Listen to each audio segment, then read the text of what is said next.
कुछ चीज़ें खौफनाक होती हैं और कुछ चीज़ें दिलों में सरसरी पैदा कर देती हैं। हमारी ज़िंदगी में ऐसी बहुत सी कहानियाँ हैं जो कभी भी सुलझती नहीं हैं। ऐसी ही एक पहेली है फ्रांस की।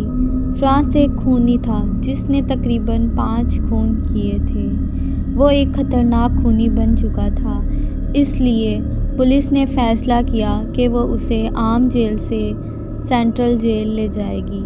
फ्रांस को अपने किए पर बिल्कुल भी पछतावा ना था। पुलिस की पूरी निगरानी के अंदर फ्रांस को सेंट्रल जेल ले जाया गया। 5 खून करने की वजह से फ्रांस को उम्र कैद की सज़ा दी गई थी और उसे एक बहुत ही पुरानी जेल में रखा गया था। जेल में बंद करने के बाद जेलर ने उससे कहा, ये बहुत ही पुरानी जेल है जिसमें तुम्हें कैद किया गया है, और जो कमरा तुम्हारी जेल के सामने है इसके आसपास भी भटकने की कोशिश मत करना, वरना तुम शायद मारे जाओ। ये कहकर जेलर वहाँ से चला गया। फ्रांस जिस जेल में रहता था उसके साथ एक और लड़का रहता था जिसका नाम था रॉकी। फ्रांस हर वक्त रॉकी के साथ रहता था। वो रॉकी के साथ ही कैफेटेरिया में जाकर खाना खाता था और दिन रात रॉकी के साथ रहता था, जिसकी वजह से उन दोनों की आपस में काफ़ी दोस्ती हो चुकी थी। इसलिए फ्रांस ने फ़ैसला किया कि वो रॉकी से ही उस कमरे के बारे में पूछेगा। यार, यहाँ ऐसा कौन सा खौफनाक कैदी रहता है जो जेलर भी हमें यहाँ जाने नहीं देता? इतना भी कोई खौफनाक कैदी नहीं है, बस हमारी तरह ही खूनी है, लेकिन तादाद में इसने हमसे ज्यादा खून किए हैं, तकरीबन 100। इसलिए पुलिस ने इसे इतनी ज्यादा कड़ी निगरानी में रखा हुआ है। वैसे ऐसी भी कोई डरने की कोई बात नहीं। रात को जब फ्रांस की आँख खुलती है तो वो ये देखकर हैरान रह जाता है कि रॉकी बेसुध उस कमरे की तरफ जा रहा होता है। वो रॉकी को रोकने की कोशिश करता है। रुक जाओ रॉकी, उस कमरे की तरफ मत जाओ, होश में आओ रॉकी। रॉकी, क्या हो गया है तुम्हें? आंखें खोलो रॉकी। रुक जाओ रॉकी। रॉकी, मत जाओ अंदर, अंदर कैदी है, वो तुम्हें भी मार डालेगा। रॉकी, उठ जाओ। रॉकी, क्या हुआ है तुम्हें? उठ जाओ रॉकी।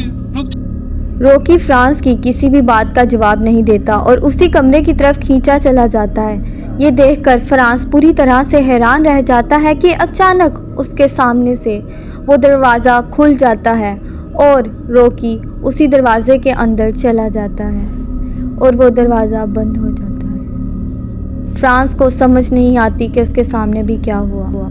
सुबह होते ही फौरन फ्रांस जाकर जेलर को सारी बात बताता है कि किस तरह दरवाज़ा खुला और रॉकी उसके अंदर धंस गया।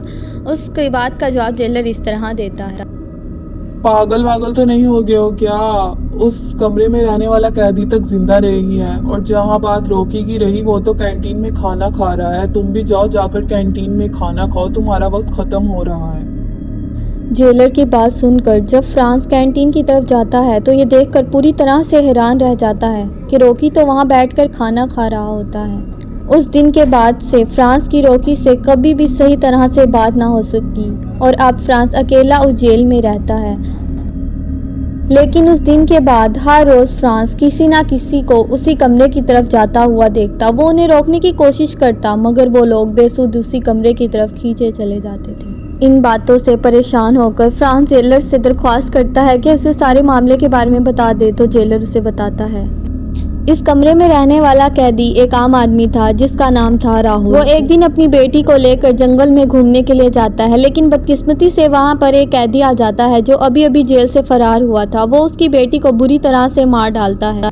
ये देखकर राहुल को इस कदर गुस्सा चढ़ता है कि वो मौके पर ही कैदी को मार डालता है, लेकिन अभी भी उसका गुस्सा शांत नहीं हुआ था, इसलिए वो जंगल में ही भटकने लगा और लोगों को मारने लगा। उसकी ज़हनी हालत पूरी तरह से ख़राब हो चुकी थी। वो हर रोज़ जंगल में किसी ना किसी का कत्ल कर देता था। उसकी हरकतों से सारे लोग परेशान थे, लेकिन एक दिन पुलिस के हाथ वो लग ही गया। पुलिस ने उसे जेल में बंद कर दिया, लेकिन वो जेल में लोगों को ही मारने लगा। तो उसकी इन हरकतों से परेशान होकर उसे एक खौफनाक कमरे में रखा गया जिसकी निगरानी बहुत ही कड़ी थी। वो आम कैदियों से मिल नहीं सकता था। उसका पागलपन बढ़ता ही चला गया और उसने उसी कमरे के अंदर खुदकुशी कर ली।